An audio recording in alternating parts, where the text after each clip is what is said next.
Hello there. Olatunji Shobodu is my name.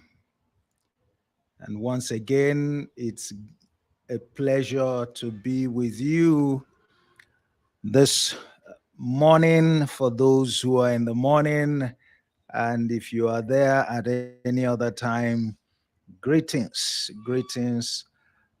from the stable of Emet Leadership Academy. And this is Leadership in 30 Minutes. This is Leadership in 30 Minutes. And we meet here to discuss substance of leadership, focusing on how to do leadership right. All right, on Thursdays, 11 a.m. to 11:30 a.m. West African time. I'm sure you can process the conversions, wherever you are. But I'd like to welcome you. It's great to be here, again today. Today we'll be speaking on some, aspect of leadership that I find to be very interesting indeed. It's leading when smoke is in your cockpit. Leading when smoke is in your cockpit. And it was interesting. I was reading the wonderful book by Danny Cox, actually titled "Leading When the Heat Is On." Leading when the heat is on, and he had some illustrations, along this line, and I figured, wow, this is a very interesting aspect. Let's speak to this aspect. I'm sure that there are people, leaders who are, having similar kinds of experiences, and they need to know what to do in such instances. Sometime towards the end of last year, I had the privilege of giving, a presentation on an allied, aspect of this. Then it was referred to as resilient leadership. Resilient leadership. That was under the auspices of the Charter Institute of Bankers, of Nigeria. It was a wonderful presentation. All right, so leading when smoke is in your cockpit. Now, you have to acknowledge that that's a serious matter. Um, I guess those who are pilots, those who understand that profession better, the dynamics of the cockpit better, they can tell us a lot more. But those of us, who travel, based on the knowledge that we have, we know that there can be anything exciting about smoke in the cockpit. There can be anything exciting about smoke in the cockpit. Smoke in the cockpit refers to an existential threat because, you can almost say that, wow, can it get any worse than this? That's not a good sign at all. That's a sign that I'm sure that even the pilots themselves, may be tempted to panic, save for experience and for some of the things that we're going to talk about this morning. But it's pretty much a serious situation. All right. And this is a time when leadership is proven. All right. You see, many people want to be leaders. I mean, there's the glamorous aspect of being called the leader, of being the one who calls the shots, of being the one who is in control. But as much as people desire to, be in those shoes, there are things they are not mindful of. And one of them is situations like this, situations where there is smoke in the cockpit, situations where there is smoke in the cockpit.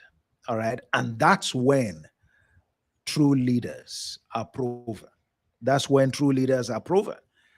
You know, true leaders aren't proven when everything goes smoothly, when everything is normal, when there are no challenges, when there are no existential challenges, when, there are no situations that call for extra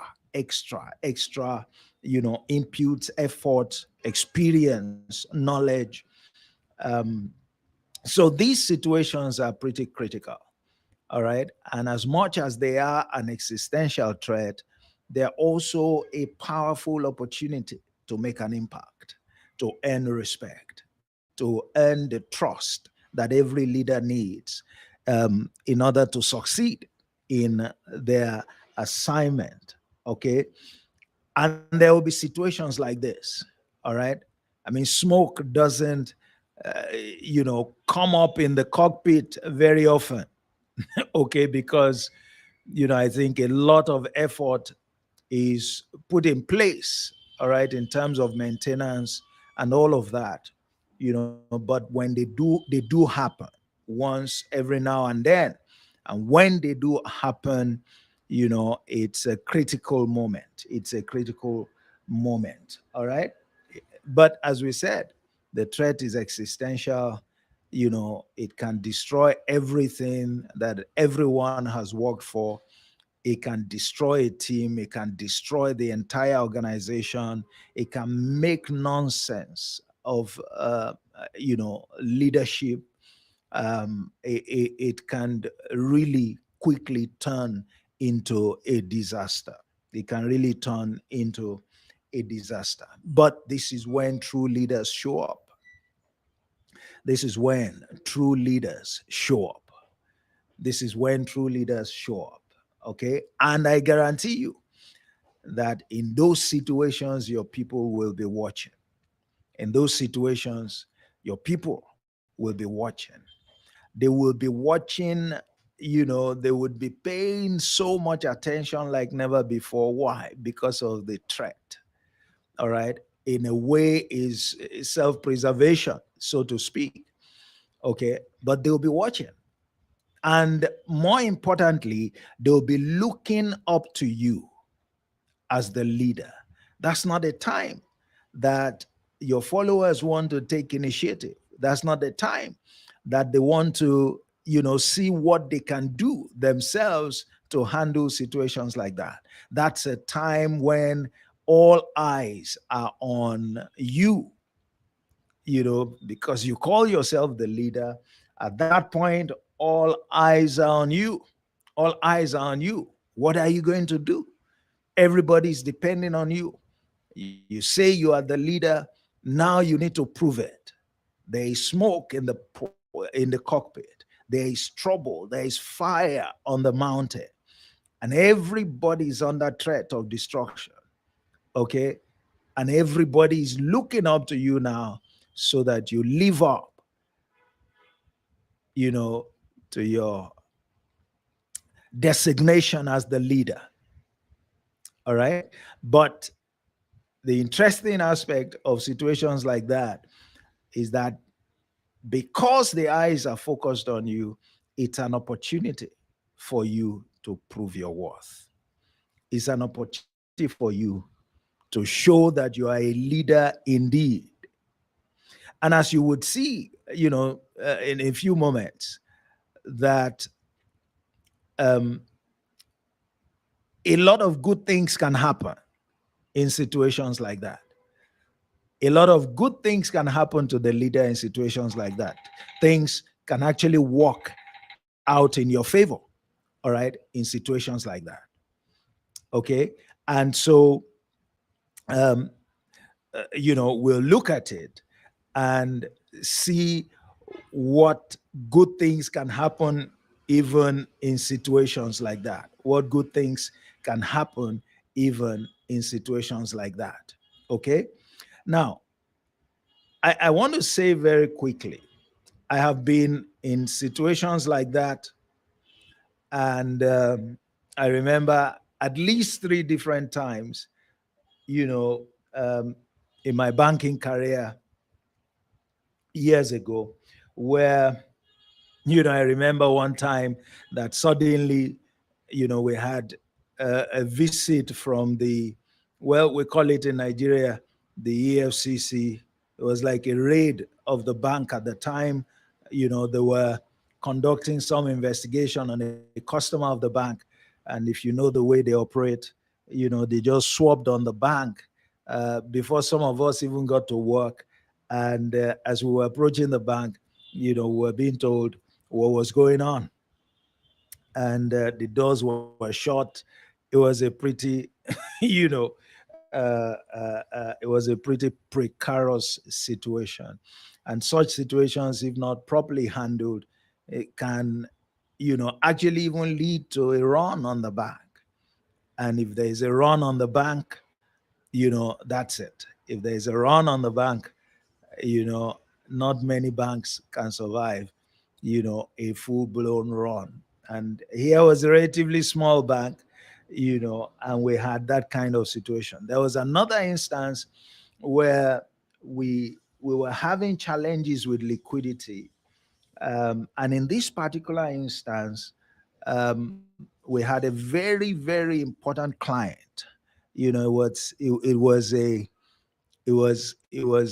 an embassy, and we were offering some, a very innovative product for them, and they were, and somehow we got caught up with liquidity issues, and we had to fulfill our obligations. There was too much at stake. We had a deadline. There were threats all over, and we had to look for ways of coming up with that, with the funds, somehow within the short space of time. It was smoke in the cockpit for us. It was smoke in the cockpit for us. Now, in all of these instances, I was a very senior person in the bank, and so, I mean, um, it was just as well. I had a huge stake. So it was just as well that being a part of the leadership, we had to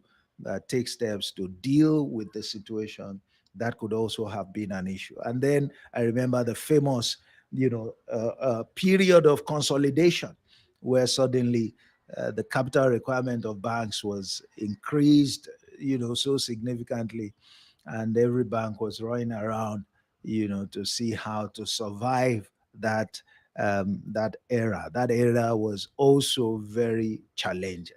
That era, I mean, of course, to understand it, many banks couldn't make it. Many banks, were simply disappeared because they could not make it. They couldn't come up with the kind of capital that was required, and they couldn't find, other banks to join with, to collaborate with.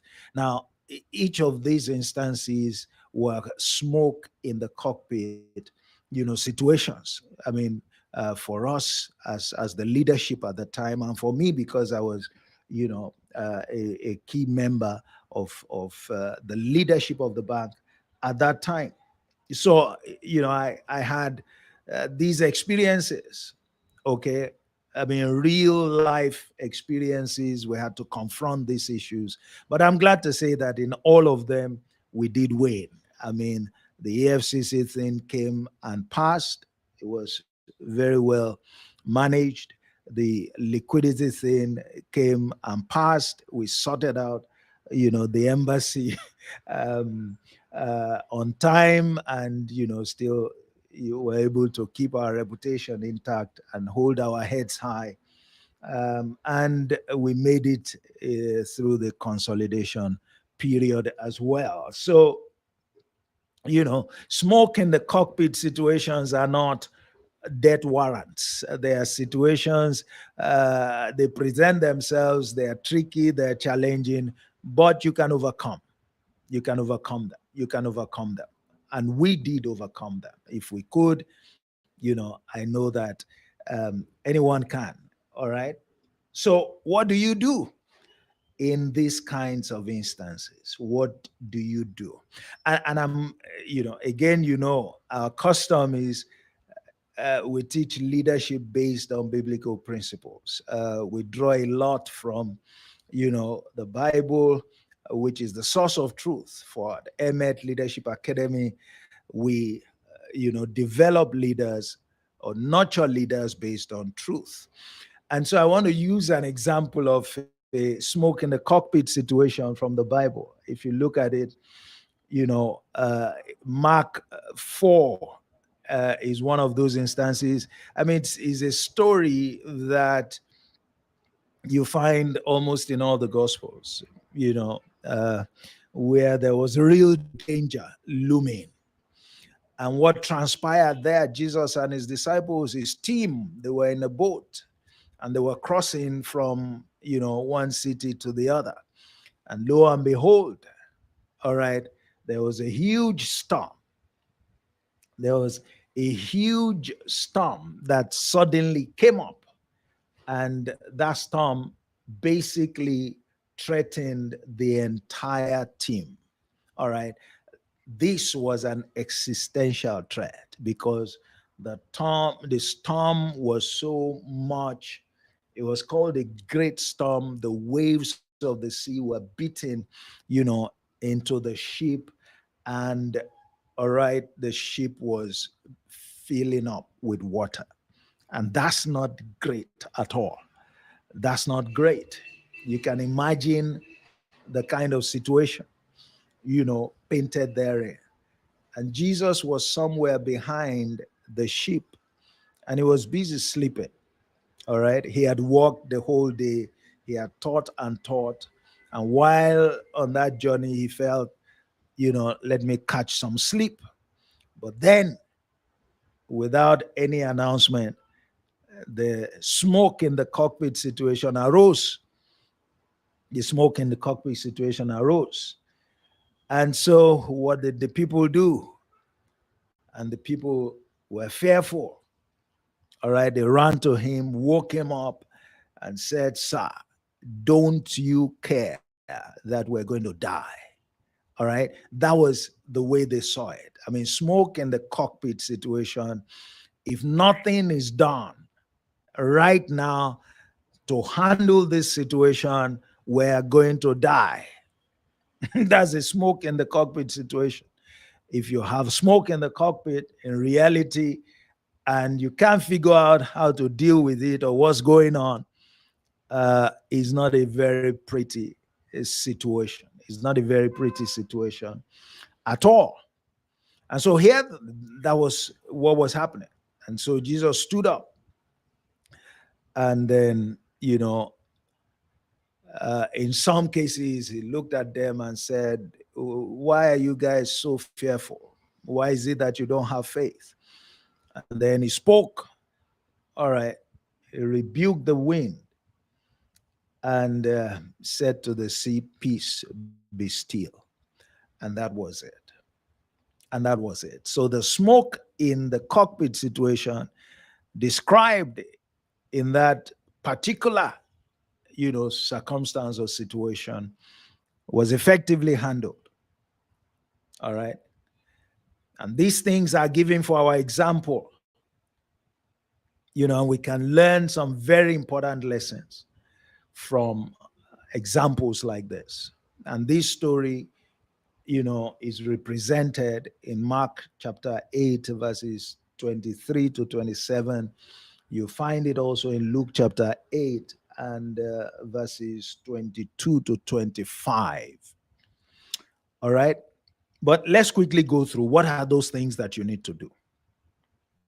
As a leader, when you find yourself in situations like this, and I can relate to this because in those instances that I spoke to you about, we pretty much, did things like this. The first is to be calm, maintain calmness, maintain calmness. Now, there are two things I would tell you immediately that a leader has to be mindful of in situations like this. The first one is that in situations like this, the tendency is that your team, your followers will be overcome by fear. By fear. Your team members will be overcome, overwhelmed, threatened by fear. They would be very fearful. Now, they will be very fearful for a number of reasons. Partly because they've never been in that kind of situation before. Secondly, their capacity to handle situations like that have not been developed yet. So, in situations like that, they are not in control. They can't exercise any act of control because they lack the capacity and the competence. And in situations like that, what happens? They can only look up to the leader. And the leader is the one whom they expect to demonstrate that capacity and competence required to handle the situation. This is where a leader understands that the protection and preservation of the lives of those that you supervise is vital. Is vital because let's see what you can do. You're expected to do something. All right. So fear is one of the things a leader must understand that will be at play, particularly among the followers. All right. And if it is so, the leader cannot allow himself or herself to be overtaken by the same force of fear. If that happens, then is a disaster that is bound to happen. Okay. Now, the second thing is that the people are looking out for a solution. They're looking out for a solution. They are desperate in that situation for a solution. And so the leader had better be able to come up with a solution. The leader is expected to come up. The leader is expected to show up as a leader indeed in these kinds of situations. In these kinds of situations. So the first thing, the leader needs to be calm. You need to be calm. You can't afford to be frightened. You can't afford to be disorganized. You can't, because all of those will not allow the leader. The loss of comportment, all right, would affect the intellectual ability of the leader to take charge. So you have to be calm. When you look at Jesus in this situation, he never fretted. He was not afraid one bit. All right. He stood up from his sleep, wondered what was happening to these fellows. He did the needful.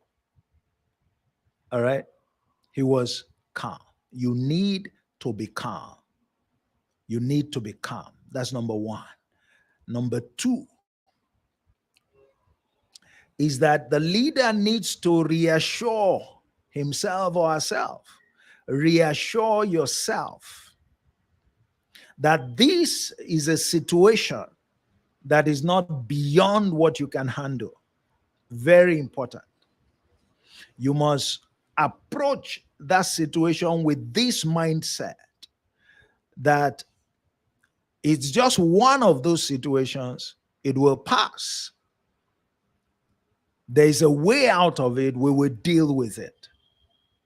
And it reminds me of what the scripture says in 1 Corinthians 10:30, that 13, that look, there is no situation, no temptation, no challenge that you are facing that is not common to man. All right? That is not common to man.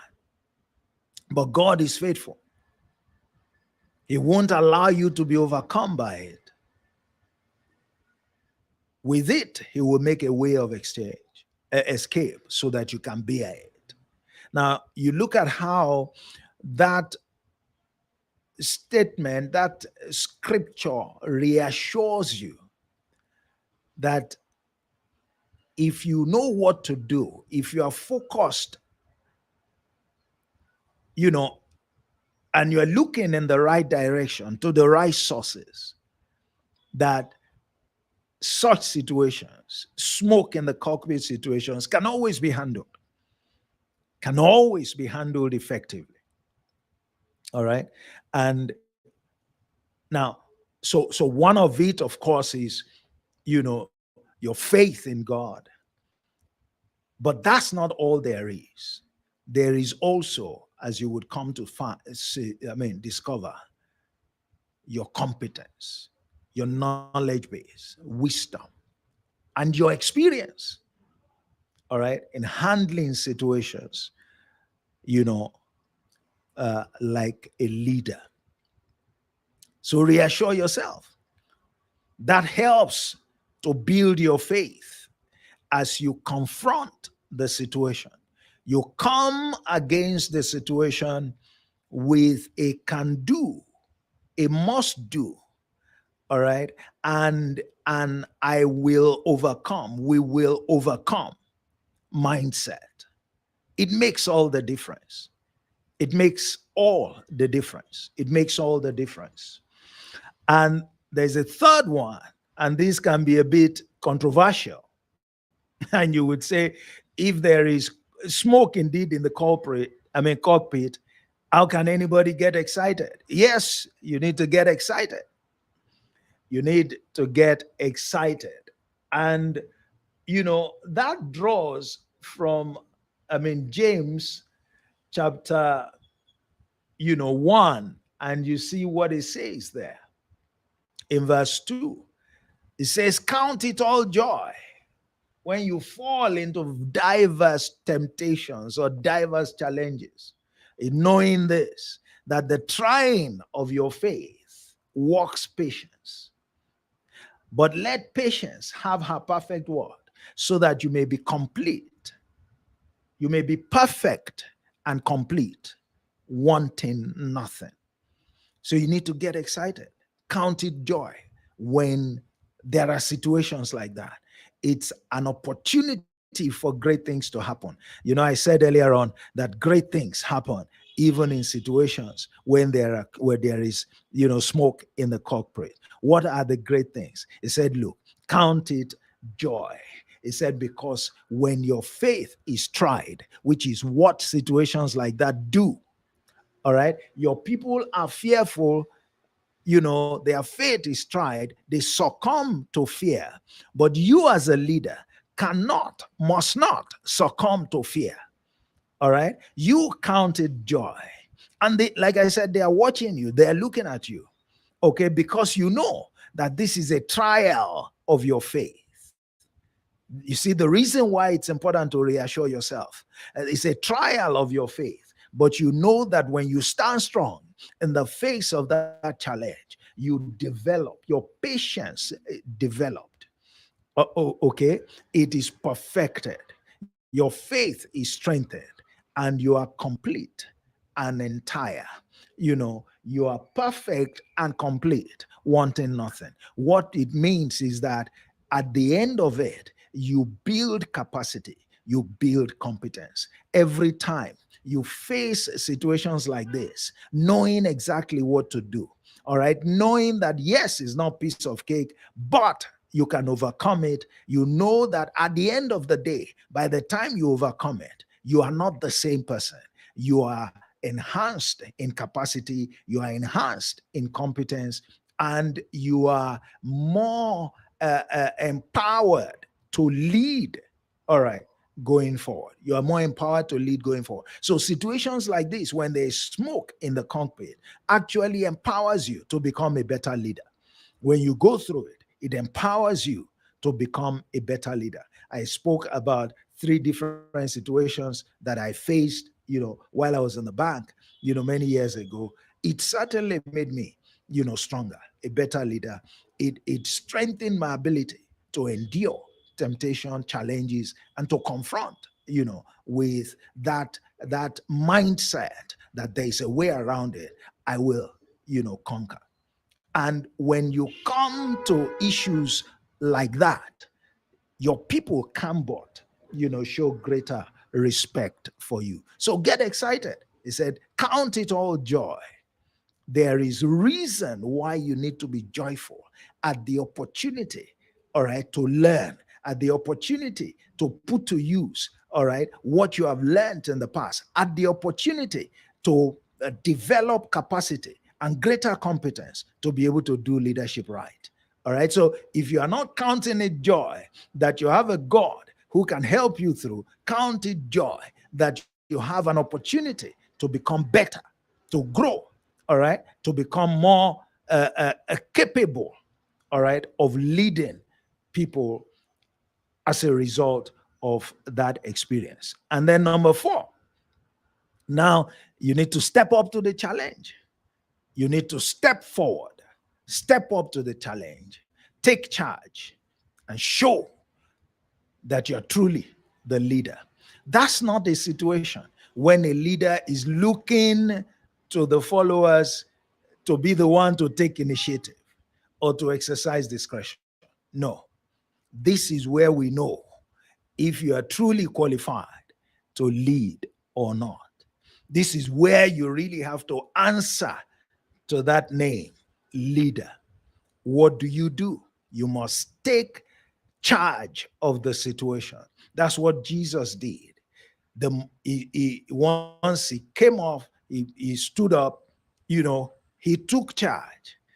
He spoke to the wind and he spoke to the sea.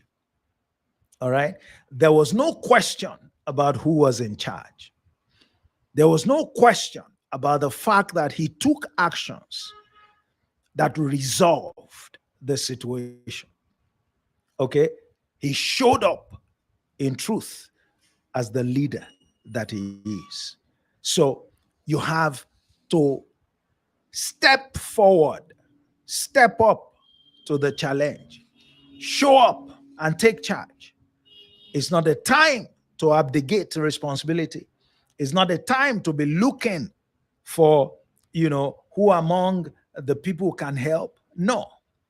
When I remember some of the steps that I took in the situations that I shared, earlier on, I mean, I had to go out, all right, to make contacts with old colleagues, with friends, exploring different, different possibilities, taking different actions, to get some of these issues sorted out. This is important. And now, at this point, you see the difference between leaders and leaders. You can only step up to the challenge if you have knowledge. You can only step up to the challenge if you exhibit wisdom. When you have people from whom you can seek counsel, credible counsel, yes, you can step up to the challenge. All right. And when you have experience, you can step up to the challenge. So those things are important.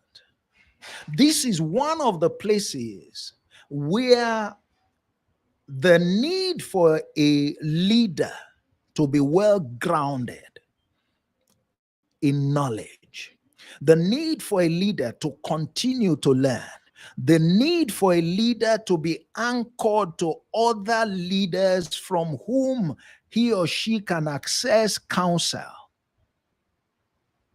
and the need for a leader's experience are crucial. So leadership is not about just holding the position. You can be calm, you can reassure yourself, you can get excited, but guess what? If you don't have the knowledge, the experience, access to counsel, it's still not going to be helpful. This is where the substance in the leader is tested. This is where the substance in the leader is tested. Now, if the pilots are when they smoke in the cockpit, if they are calm, if they have faith, if they get excited because they know they're going to learn from it, and they don't have knowledge, They don't have experience. They don't have people they can call, all right, to ask, to seek counsel from. It will still be a disaster. A disaster will still take place. So people who think that it's not important or that you can lead without being a person that is hungry continually for knowledge and for learning, you can understand better why that is crucial from this illustration. Jesus was able to stand up and do what he did because he was knowledgeable, because he had experience, because he knew what to do. I mean, we were told in John chapter 6, when he faced the situation, he needed to feed 5,000, men.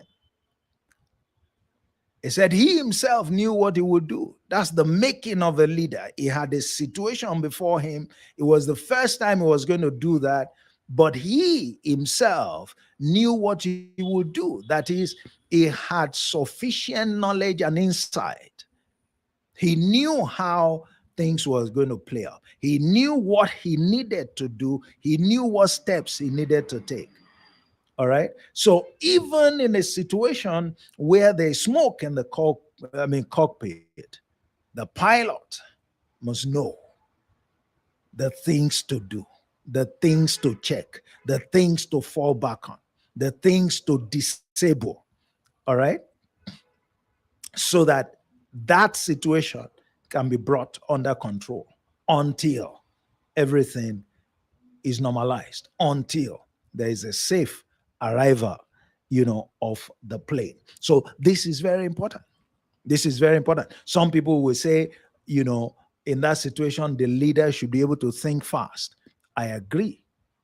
But I want to say there's only so fast that the leader that is ignorant can think. All right. There is more about knowledge, wisdom, counsel, and experience than the whole idea of thinking fast. Of course, if you have all of that, you can think pretty fast. You can paint different scenarios. Why? Because you have it in you. What are the different things that could happen? What are the different options that you could take, and all of that? Because that at that point is about action. Remember what I said. In situations like that, it is fear that you contend with that typically would overtake your team members for obvious reasons. And they all are looking to you for solution. So what you are looking for at that particular time is solution. And solution will come from what you know, from what you have acquired by way of knowledge, by way of counsel, by way of experience over the years. And then it makes the difference, just like it did make the difference, in the situation. And then let me end with number 5. Never fail to teach a lesson from that experience. When all is over, you must teach a lesson. Your people need to take a lesson away from situations like that, because it's part of the ways of preparing them. Okay? They must take a lesson away. When you look at what Jesus said, it says, why are you so fearful? Oh, you guys of little faith, you lack faith. Now, the point is, he was simply saying to them that one important thing that is required in situations like this is faith, is confidence. Don't allow fear to overcome you, to dominate your thoughts. All right? Because as long as you have faith, hope is kept alive. and you create, you know, a mindset, a situation, an environment of possibility, of possibility. You don't worsen the situation by creating an environment of a self-fulfilling prophecy that simply, causes that existential threat to materialize. So you must teach a lesson. This is like a teachable moment for leaders. And a good leader, a true leader, should not miss it. Your people should not go away just, relieved that they survived, that situation was averted. No, they should learn from it. What do they learn from it? What do they learn from it? How does this help them? Because notice, you are also building them up to become leaders. All right. So it would be a shame if you allow them to go through this situation and all they do is relieved that they did not die. That would have been a waste of that situation. And please be mindful. You see, if you successfully midwifed that situation, all right, to safety, to success, you overcame. As we said, the leader has benefited. Your patience has been perfected. Your faith has been strengthened. Now you are more perfect and complete. All right, able to get many other things done. But that's the benefit for you. Leading the people in such tricky situations. Question: what is the benefit for them? Don't leave them without a tangible benefit that moves them closer to you in terms of the capacity and the competence to lead. So yes, we may look at the fact that they did not die, in quotes, as a benefit, but that's not the reason that they are following you. The reason they are following you is so that they can emerge as leaders themselves. And so they must learn lessons from that encounter that improves their ability to lead. So that next time when you are not there, now they know what to do. Now they won't be overtaken by fear. Now they also can step up, to the challenge, and they can have they can birth a similar outcome, just like you did. That's your responsibility as a leader, even in that situation. And it's so easy for us to overlook that. Whereas that is very, very important. Said these situations happen, all right, as stepping stones, and all parties need to benefit from it. And one of the most profound benefits is to develop the capacity to handle situations like that when they happen in the future. When they happen in the future. So you see the reason why the disciples of Jesus went on to do great things, went on to replicate many of the things that he was doing, that they saw him do as a leader. It was because he always took advantage of these moments, these vulnerable moments, as teachable moments as well, so that they learn vital lessons that helps them to build their capacity and competence to lead. That's very important. I don't want us to miss out on that. So that's it today. Leading when smoke is in your cockpit. Leading when smoke is in your cockpit. I hope that it has been a blessing to you. I want to thank you again for joining this broadcast today. It's been my pleasure. I've enjoyed my time sharing please go ahead, express yourself in the comment. It will be great to hear from you.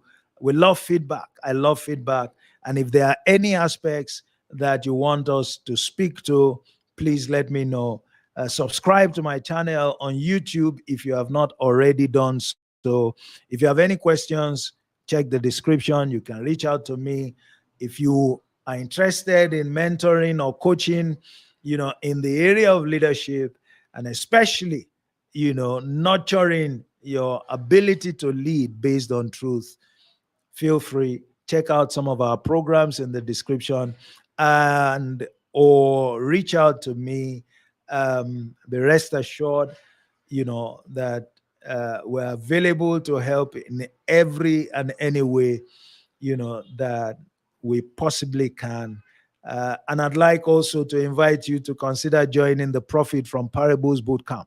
It's an adventure, where we walk through the 38 parables of Jesus, with the intention of drawing the secrets, the principles, empowerment from it, such that we can live a life that is as productive, that is as eventful, that is as colorful, that is as profitable, as the one that he lived. Remember, he never taught without using parables. There's a reason why, and if a man is said to be like that, when you look at all the great things that he had done, that is noted for, wisdom demands that you take an adventure into those parables so that you can locate the secrets, put them to use, you get the same experience, and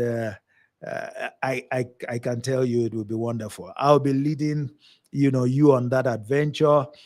It takes only 2 hours every week, and I promise you, there is no way that you can remain the same, going through all of that. There is no way you can remain the same going through all of that. I'd like to thank those who joined us on the broadcast, just to highlight some of the comments.